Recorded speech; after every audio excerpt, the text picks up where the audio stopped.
오늘 말씀을 통해서도 오늘 선포되는 말씀을 통해서 주님께서 우리에게 주시는 은혜가 있을 줄로 믿습니다.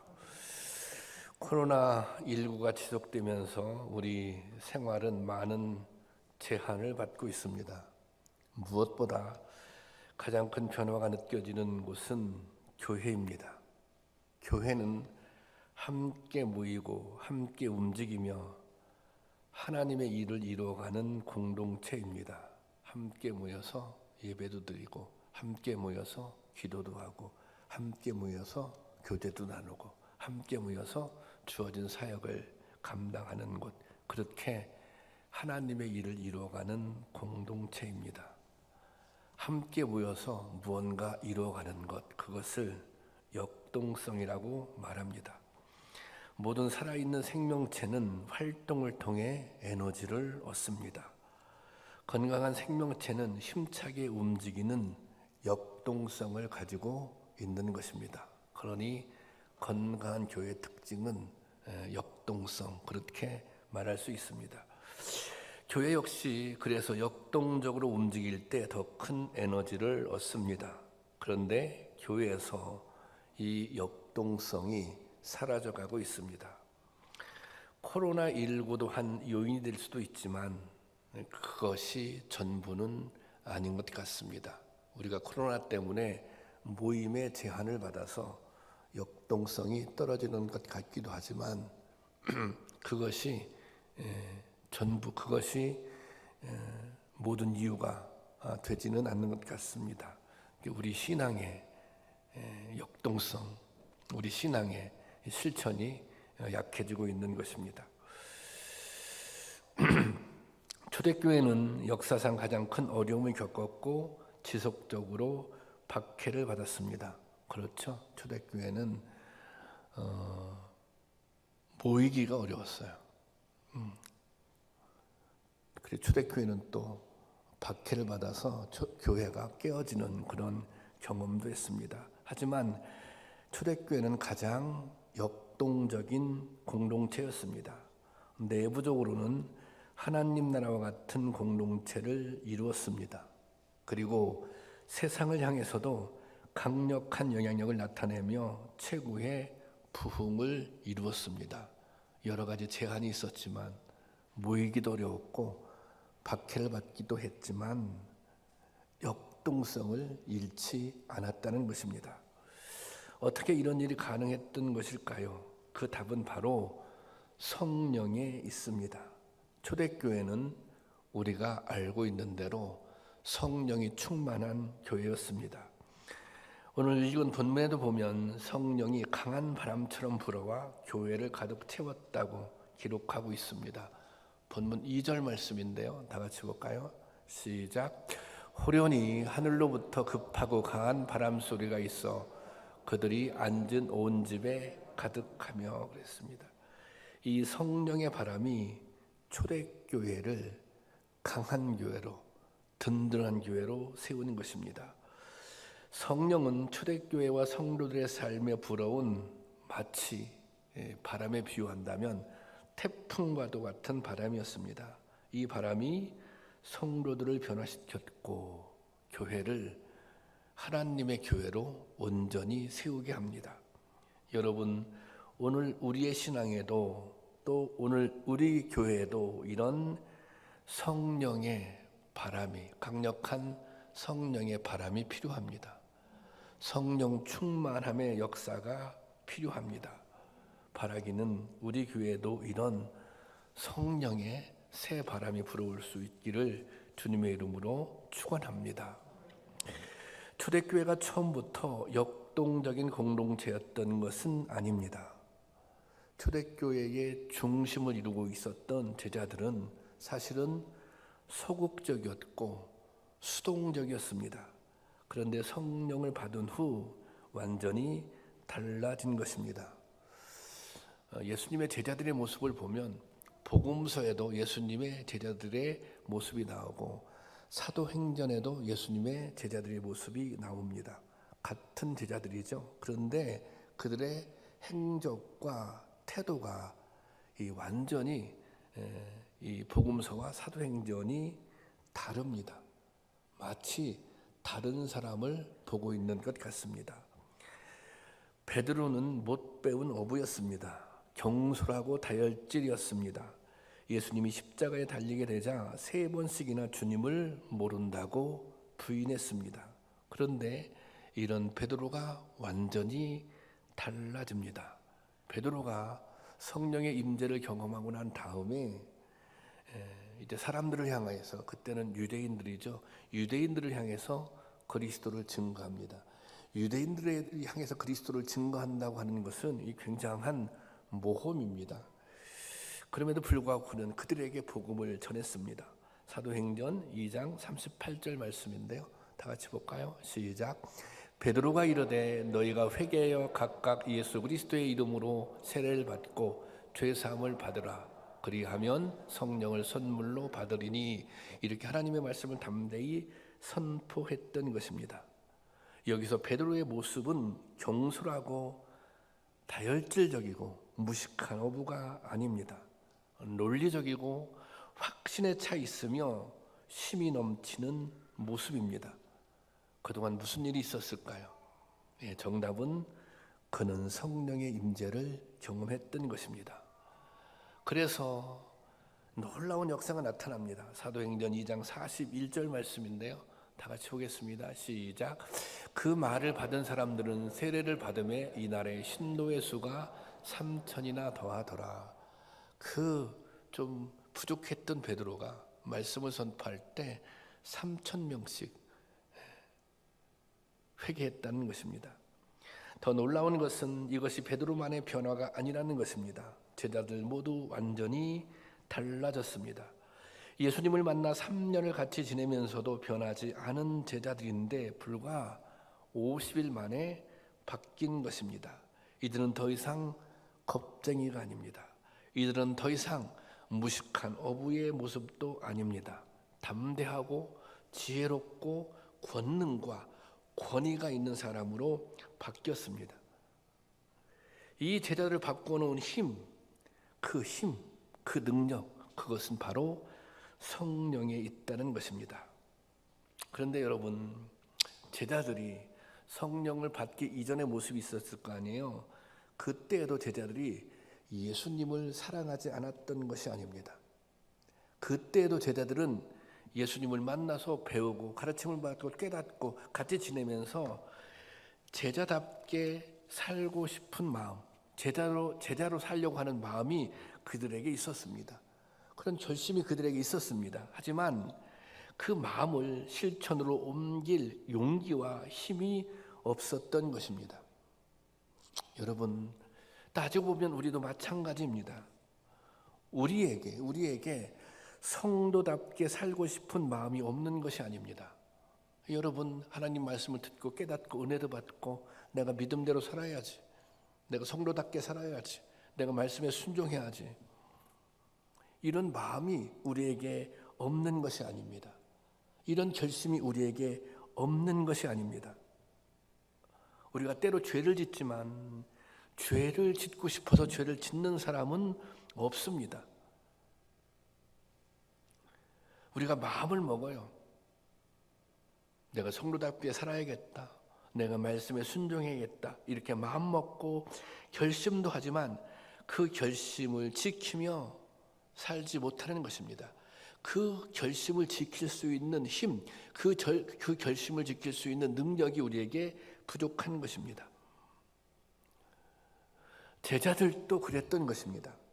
제자들은 성령을 받자 달라졌습니다. 두려움을 이겨내고 예수 그리스도를 담대하게 전하게 되었습니다. 자기 자신의 안위보다는 하나님 나라를 더 생각하게 되었습니다. 정말 변한 것입니다.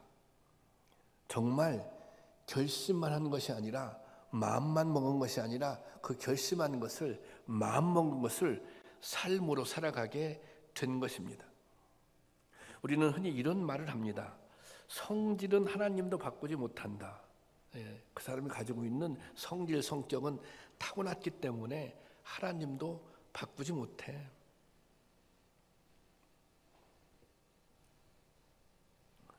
그런데 정말 성질, 우리에게 좀 안 좋은 성질 있지 않습니까? 그 성질은 하나님도 바꿀 수 없는 것일까요? 이 질문에 대한 답은 초대교회 성도들에게 찾을 수 있습니다. 그들은 성령의 역사를 통해 성품도 인격도 달라졌습니다. 이것을 어떻게 표현해요? 전인적인 변화, 인격적으로 삶 자체가 변화되고 바뀌었다는 것입니다.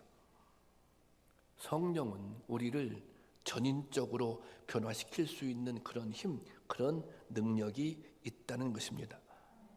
여러분, 오늘 우리에게도 이러한 변화가 필요합니다. 그저 마음만 가진 채 제 자리 걸음만 하는 것이 아니라 실천으로 나갈 수 있는 그런 힘, 그런 용기가 있어야 하는 것입니다. 그런데 그것이 우리 힘만으로만 가능한 것이 아닙니다. 의지만 있다고 되는 것도 아닙니다. 결심을 한다고 해서 다 이루어지는 것이 아닙니다. 성령님이 함께 하셔야, 성령님이 도와주셔야 가능한 일입니다. 성령님께서 능력을 주시고 성령님께서 힘을 주셔야 그렇게 살아갈 수 있다는 것입니다. 그래서 오늘날 우리가 정말 주님의 말씀대로 살기를 원한다면, 우리가 이 땅에서 성도로 살기를 원한다면 이 성령의 도우심, 성령 충만의 은혜를 간구해야 하는 것입니다. 그런 결심이, 그런 마음이 우리 가운데 있기를 바랍니다. 오순절에 일어난 성령의 임재는 처음 경험하는 그때 당시 이 처음 경험하는 놀라운 사건이었습니다. 성령은 이전에도 계셨지만 이처럼 강력한 형태로 공동체에 임한 것은 처음이었습니다. 오늘 본문 4절에 보면 제가 보겠습니다. 그들이 다 성령 충만함을 받고, 여기 보세요. 그들이 다 성령 충만함을 받았다는 거예요. 누구 한 사람만 성령 충만을 받은 것이 아니라 마가의 다락방에 모여서 기도했던 모든 성도들이 다 성령 충만함을 받았다는 것입니다. 그러니까 이 성령님이 뭐예요? 공동체 위에 임한 것입니다. 여기에 놀라운 폭발력이 있습니다. 여기서부터 교회가 탄생한 것입니다. 성령을 받게 되자 모든 성도들이 예수님의 가르침대로 살 수 있는 힘을 얻게 되었습니다. 이 성도들이 과거에는 예수님의 가르침을 몰랐을까요? 이미 예수님의 가르침을 알고 있었습니다. 초대교회를 이끌어갔던 사람들이 예수님의 제자들 아닙니까? 이 3년 동안 예수님께 배운 사람들이에요. 예수님의 가르침이 무엇인지를, 예수님이 원하는 그런 세상이 무엇인지를 그들은 알고 있었습니다. 그런데 사실 그렇게 살지 못했던 것이죠. 그런데 이제는 예수님의 가르침대로 살 수 있는 힘을 얻게 된 것입니다. 무엇을 통해서? 성령의 임재를 통해서. 그래서 서로 사랑했습니다. 잘못이 있어도 서로 용납했습니다. 때로는 자기 자신의 것을 포기하며 부족한 사람들을 돌보고 함께 나누었습니다. 함께 울고 함께 우는 진정한 교제가 그들에게 있었습니다. 함께 떡을 떼고 모든 것을 통용하며 정말 형제 자매처럼 살게 된 것입니다. 이것은 주님이 이 땅에서 이루고자 했던 하나님 나라의 모습이며 교회의 본질입니다. 성령 충만해서 좀 힘을 얻어서 예수님의 가르침대로 살았더니 그런 교회가 된 것입니다. 그런 역사가 일어난 것입니다. 이 사건을 통해 분명히 알 수 있는 것은 교회를 세우는 힘은 바로 성령에 있다는 것입니다. 사람의 힘으로 어려운 일이지만 성령의 능력을 덧입으니 가능해진 것입니다. 우리가 사랑을 얘기하지만 우리의 사랑이 얼마나 편협합니까? 우리가 용서를 얘기하지만 우리는 상대방을 얼마나 용납하며 살고 있습니까? 성령의 능력을 힘입으니 서로 사랑하고 서로 용납하고 부족한 사람들을 돌보고 함께 나누게 된 것입니다. 그곳에는 진정한 사랑과 평화가 있었습니다. 이처럼 교회가 온전히 세워지니 사람들이 그 모습에 감동을 했습니다.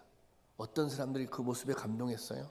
교회에 다니는 사람들이 아니라 교회에 다니지 않는 사람들이, 교회 밖에 있는 사람들이 그 모습에 감동을 한 거예요. 우리가 너무도 잘 알고 있는 성경 말씀, 사도행전 2장 47절 말씀인데요. 다 함께 보겠습니다. 시작. 하나님을 찬미하며 또 온 백성에게 칭송을 받으니 주께서 구원받은 사람을 날마다 더하게 하시니라.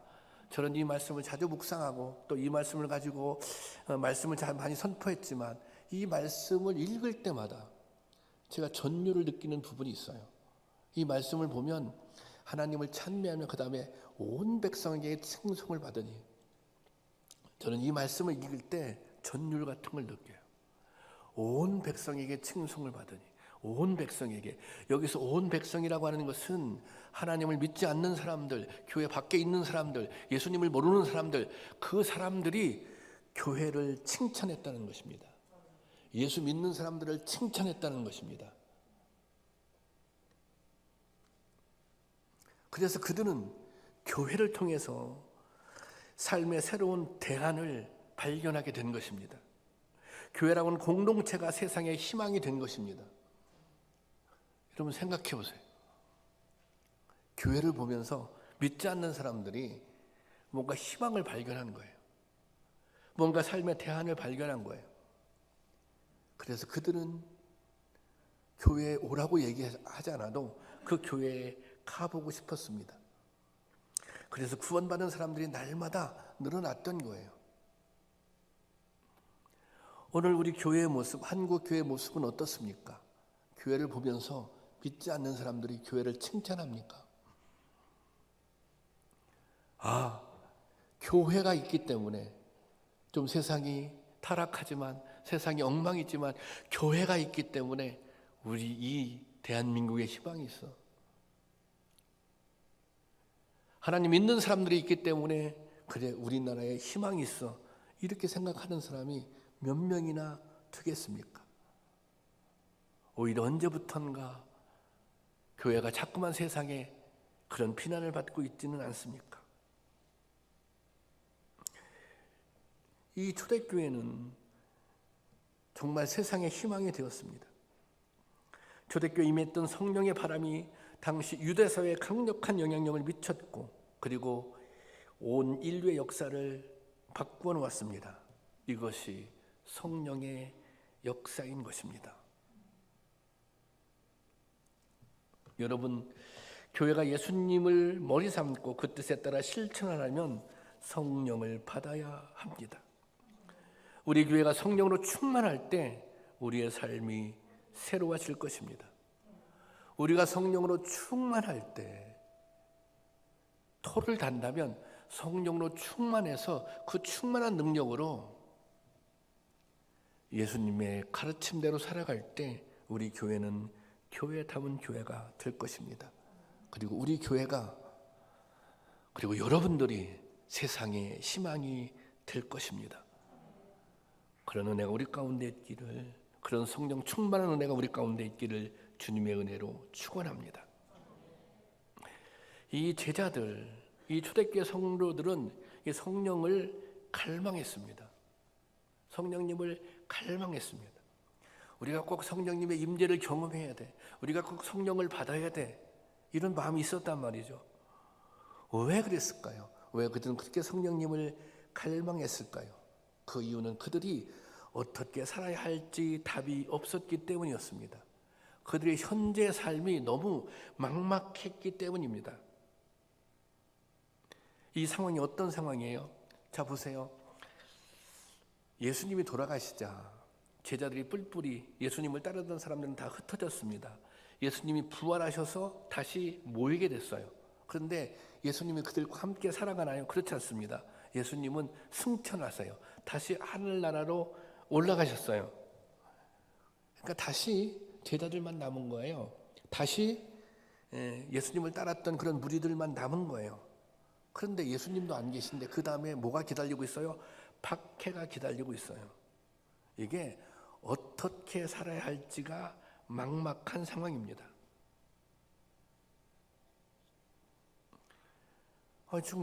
우리가 지금 어떻게 살아야지? 예수님도 안 계신데,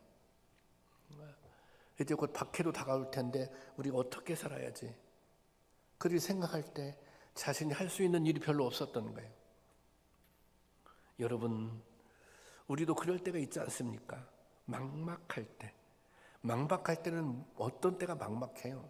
뭔가 내가 할 수 있는 일이 없어요. 내가 할 수 있는 일이. 어쩌면 지금이 이 코로나19를 지나가고 있는 이 상황, 코로나19를 준비해야 하는 이 상황들, 그것이 오늘 우리에게 있어서 정말 막막한 상황, 뭘 도대체 어떻게 해야 되지?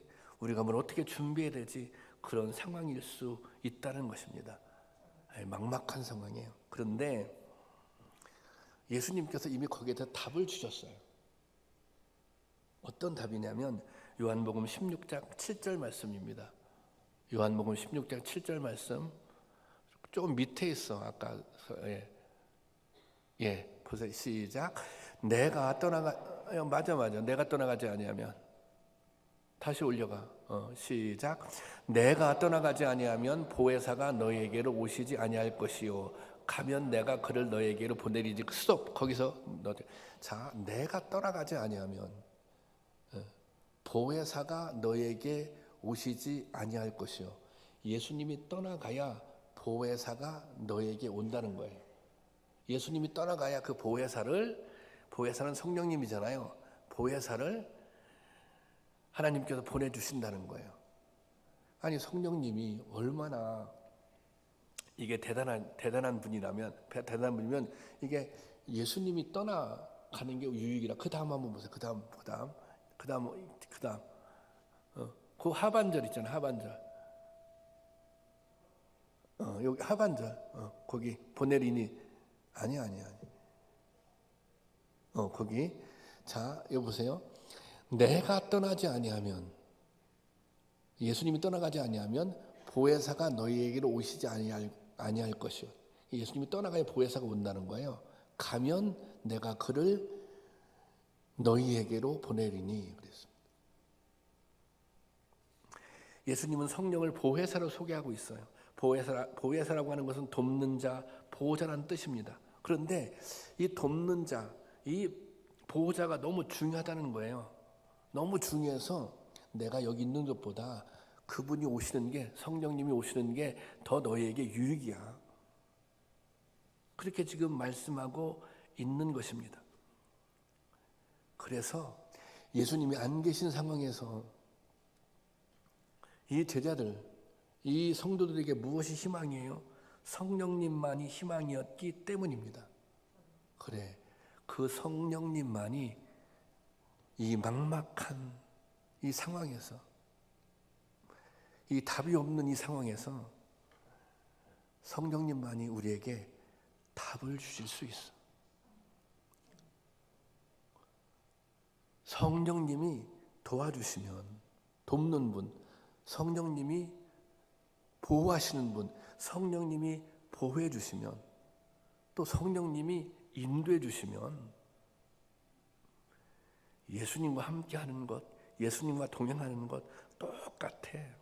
그래서 성령님을 갈망한 것입니다. 여러분, 우리도 마찬가지예요. 막막한 순간에 손을 놓고 있는 것이 아닙니다. 막막한 순간에 한숨을 쉬고 있는 것이 아닙니다. 막막한 순간에도 우리에게는 해야 할 일이 있습니다. 그 일이 뭐예요? 성령님을 갈망하는 일입니다. 기도하는 일입니다. 성령의 지혜를 구하는 일입니다. 그것이 사실은 준비인 것입니다. 예수님은 승천하시기에 앞서 성령을 보내줄 것을 약속하시며 함께 모여 성령을 기다리라고 말씀하십니다. 명령이죠. 그래, 내가 가도 걱정하지 말고 보혜사 성령님을 기다려라. 이 약속하신 것을 기다려라. 예루살렘을 떠나지 말고 기다려라. 초대교회 성도들은 이 예수님의 약속을 믿었습니다. 그리고 제자들은 이 말씀에 순종했습니다. 그들은 성령의 실체를 잘 알지 못했지만 주님이 약속하셨으니 그 말씀대로 순종한 것입니다. 예루살렘에 머물라고 주님이 말씀하시니 예루살렘에 머물렀습니다. 모이라고 말씀하셨으니 모였던 거예요. 기다리라고 말씀하시니 기다렸던 것입니다. 여러분, 성령은 이처럼 순종하는 사람에게 부어지는 것입니다. 성령은 순종하는 사람들, 하나님의 말씀에, 예수님의 말씀에 순종하는 사람들에게 성령이 임할 줄로 믿습니다. 사도행전 5장 32절 말씀이에요. 다 같이 볼까요? 시작. 우리는 이 일의 증인이요 하나님이 자기에게 순종하는 사람들에게 주신 성령도 그러하니라. 하나님이 자기에게 순종하는 사람들에게 주신 성령. 성령 충만의 시작은 순종인 것입니다. 우리가 하나님의 말씀에 순종할 때 성령의 임재를 경험하게 될 줄로 믿습니다. 말씀에 순종하게 될 때 성령의 임재를 경험하는 것이고요. 그리고 또 하나, 그들은 모여서 기도했습니다. 사도행전 1장 14절 말씀입니다. 다 같이 보겠습니다. 시작. 예수님의 어머니 마리아와 예수의 아우들과 더불어 마음을 같이하여 오로지 기도에 힘쓰더라. 여기 보면 여자들과 예수님의 어머니 마리아와 예수의 아우들과 그 뒤에 보세요. 더불어 마음을 같이하여, 더불어 마음을 같이 했다고 하는 것은 함께 했다는 것입니다. 함께 한 뜻으로 기도했다는 것입니다. 함께 한 뜻으로 기도하는 게 뭐예요? 성령의 강림을 위해서 기도하는 거예요. 함께 한 뜻으로. 그리고 오로지 기도에 힘썼다. 오로지 기도에 힘썼다고 하는 것은 한 가지 목적만을 가지고 집중적으로 기도했다는 것입니다. 그러니까 이런 거예요. 지금 답이 없어요. 제자들이나 성도들이 답이 없어. 너무 막막해.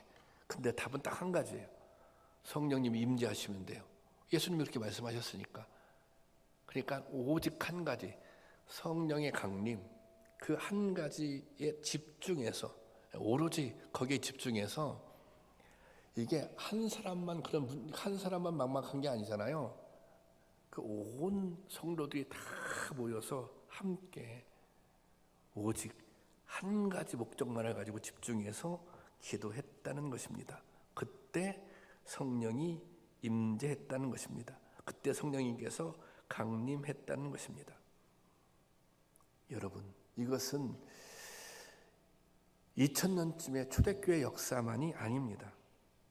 이 성령의 역사는 그때 한번 크게 역사하고 끝난 과거의 사건이 아닙니다. 성령은 그 후에도 계속해서 역사했습니다. 그래서 그 성령의 역사를 통해서 오늘날 이 땅의 교회들이 세워지고 이끌어져 온 것입니다. 성령은 오늘도 기다리는 모든 사람에게 능력으로 임하는 줄로 믿으시길 바랍니다. 똑같이 우리가 모여서 한 마음으로, 한 뜻으로 성령 충만을 위해서 기도한다면 그런 역사를 우리도 체험하게 될 줄로 믿습니다. 만약 오늘 우리가 성령 충만을 경험하지 못한다면 그 이유는 갈망이 부족한 거예요. 그런 갈망이 부족한 거예요. 또 기도가 부족하기 때문입니다. 그런데 여러분, 성령은 받아도 되고 받지 않아도 되는 그런 선택사항이 아닙니다. 우리가 정말 성도로 살기 위해서는 반드시 성령을 받아야 하는 것입니다. 어떤 이들은 어떤 신비한 체험이나 심리적인 현상만이 성령 충만이라고 생각합니다. 어떤 그 신비한 체험들, 무슨 방언이라든지 무슨 막 입신도 하고 예언도 하고, 그런데 그렇게 생각합니다.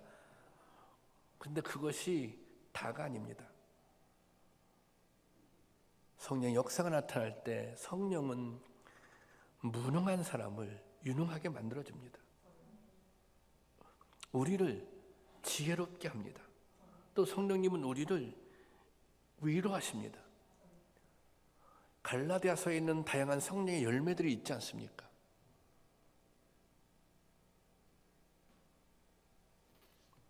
그리고 성령은 환난 속에서 믿음을 지킬 수 있는 능력이고 힘이 되는 것입니다. 그러니까 성령 충만을 어떤 현상으로 생각해서는 안 되는 거예요. 나에게 하나님께서 주시는, 성령께서 주시는 지혜가 있는가? 담대함이 있는가? 위로하는 마음이 생기는가? 여러분, 오늘 우리에게도 이 성령의 역사가 필요합니다. 우리가 살다 보면 넘어지기도 하고 좌절하기도 합니다. 우리가 넘어졌다면 다시 일어나야 되지 않겠습니까? 다시 일어나서 다시 달려가고 또 달려가서 승리해야 하지 않겠습니까? 우리가 결심이 있잖아요. 내가 성도답게 좀 살아봐야지. 나에게 직분이 있는데 이 직분도 한번 제대로 감당해봐야지. 이런 마음이 전혀 없습니까? 이런 생각 여러분 없어요? 정말 창기쁨 교회, 좋은 교회, 건강한 교회 만들어 봐야지. 이런 생각이 없으십니까? 있으시잖아요.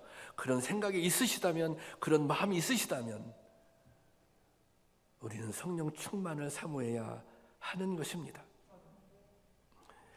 목회를 하면서 코로나19를 지나고 지금 이 시간을 지나면서 근심과 염려가 있는 것이 사실입니다. 이 코로나19를 핑계로 성도님들의 신앙이 나태해질까 봐 그런 염려가 있습니다. 또 믿음이 연약한 분들이 있잖아요. 이제 막 믿음이 자리를 잡으려고 하는데 이 코로나19 탁 때문에 이게 모이는 게 누가 좀 이렇게 도와주고 함께 하는 게 어려워지니까 마치 걸음마를 시작했는데 좀 도와줘야 되잖아요. 그런데 그냥 주저앉을까 봐 그런 분들이, 또 지금 이 상황이 무언가 사탄이 역사할 수 있는, 성도들로 하여금 시험에 빠질 수 있는 그런 너무너무 좋은 환경입니다. 그런 염려가 있습니다. 저 목회를 하면서. 하지만 저는 우리 가운데 성령의 역사는 계속되고 있다. 우리 창기쁨 교회의 성령의 역사는 계속되고 있다고 믿습니다. 지금 2층에 우리 아이들이 예배를 드리고 있잖아요. 아이들이 예배를 너무너무 잘 드리고 있어요. 코로나19에도 흔들림이 없습니다. 오히려 부모님과 함께 예배를 드리며 새로운 은혜도 경험하고, 야, 선생님이 우리를 이렇게 생각하는 거 있구나. 선생님이 우리를 이렇게 사랑하는구나. 이 방역 수칙이 있기 때문에 예배 인원이 제한을 받아요. 그런데 그 예배 인원보다 막 넘는 경우가 생겨요. 그래서 미리 다 신청을 받아요. 지금은 신청을 받아서 예배 올 수 있는 사람, 너는 다음에 와라, 뭐 이렇게 구분하고 있다고 하더라고요. 우리 어른 예배 같은 경우는 80명이잖아요. 80명. 지금 80명이 안 되거든요. 일부 예배도 한 40명 정도 모이는 것 같아요. 저는 이런 생각 해봐요. 우리도 이게 80명이 다 넘어서 좀 이렇게 신청받아서, 그죠? 다음에 예배 드리러 오시죠. 장로님은 믿음이 좋으시니까 그냥 집에서 영상으로 예배 드리시죠. 이런 거 한번 경험해보고 싶어요.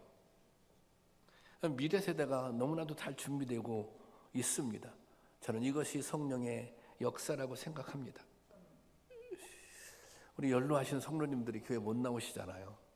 근데 지속적으로 교회에서 관심을 가지고 또 방문도 하고 또 이렇게 또 뭐 이렇게 그 선물도 보내드리고 때가 되면 그런 역할들, 그런 또 사역들을 잘 하고 있습니다. 또 우리 교회가 이제 좀 건축한 지 지금 오래됐거든요. 유지보수해야 할 곳이 많습니다. 그런데 주일이면 장로님들이 매일 남으셔서 예배 끝나고 그 일을 매주 하고 계십니다. 주변 청소도 하고, 뭐 지난주에는 그 방수도 하고, 엘리베이터 방수도 다시 하고, 그리고 주변에 있는 그 네온 그것도 다 녹슬어서 다 벗기고 색칠하고, 다 그런 일들을 장로님들이 그냥 해주고 계세요. 저 이거 성령의 은혜, 성령의 역사라고 생각합니다. 우리 교회가 좋은 교회예요. 우리 그 남녀 선교에서 지금 이 어려운 때 농촌교회 10교회를 매달 빠짐없이 선교 헌금을 보내주고 있습니다. 10교회를. 이 성교회장님들은 모아서 보내려고 하지 말고 매달 좀 보내주세요. 그분들은 혼란스러워하더라고요. 이렇게 모았다 가니까 혹시 창기품기에 어려워서 이제 그만 우리 안 도와주는 거 아니야? 그런 생각하더라고요. 이거 쉬운 일이 아니에요. 그렇게 할 수 있다고 하는 게 쉬운 일이 아닙니다. 또 여러분들이 선교 헌금을 열심히 해주셔서 또 선교 사역을 지원하고 있습니다. 우리 지난번에 말레이시아 선교사님 와서 설교했잖아요. 이제 말레이시아로 들어갔는데 그분이 일반 비자를 받을 수 없어서 지금은 취업 비자를 받는데 비용이 너무 많이 발생했어요. 근데 교회에서 여러분들이 선교 헌금을 해주셔서 그거 가지고 교회에서 지원을 했습니다. 비자를 받는데 이번에 이제 가고 또 그 말레이시아에서 또 격리를 2주간 해야 돼요. 호텔에서. 그 비용이 만만치 않아요. 또 이번에 왔을 때 그 비용도 우리 선교회에서 지원을 해 줬습니다. 이 모든 일들이 사실은 성령의 역사인 것입니다. 저는 창기품교회가 이런 성령의 역사들이 이어지고 있다 그렇게 믿습니다. 그런데 여러분, 하지만 성령 충만함의 은혜가 더 필요한 것입니다. 더 필요해요. 더 많이 필요해요. 왜 그렇습니까? 우리가 감당해야 할 주님의 사역이 많이 있기 때문입니다. 우리가 아직도 연약하기 때문입니다. 많은 성도들 가정에 기도의 제목이 있기 때문입니다. 우리의 힘과 능력으로 해결할 수 없는 문제들이 많이 있기 때문입니다.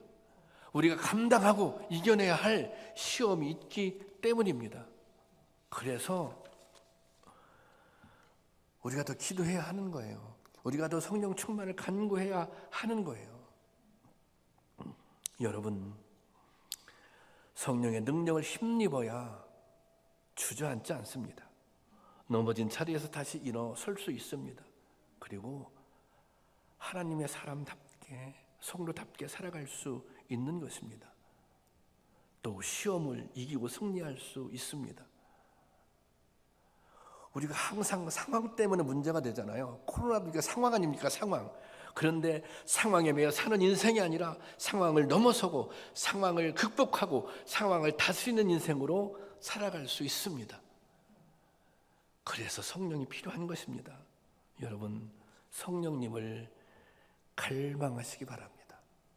그리고 정말 기도에 힘써 보시기 바랍니다. 내 인생에 있어서, 내 삶에 있어서 그래, 내가 그래도 이 어려운 때 성도답게 살아야지. 교회 욕 많이 얻어먹고 있는데, 교회 다니는 사람 막 욕 얻어먹고 있는데 내가 제대로 살아야지. 내가 이 교회를 정말 하나님의 제대로 된 교회로 세워야지. 그런 마음이 있다면, 그런 결심이 있다면 여러분, 성령의 은혜를 갈망하고 사모하시기를 바랍니다. 그러면 틀림이 없습니다. 분명합니다. 성령님께서 강력하게 역사하실 줄로 믿습니다. 이 시간 찬양하고 잠깐 기도하려고 합니다.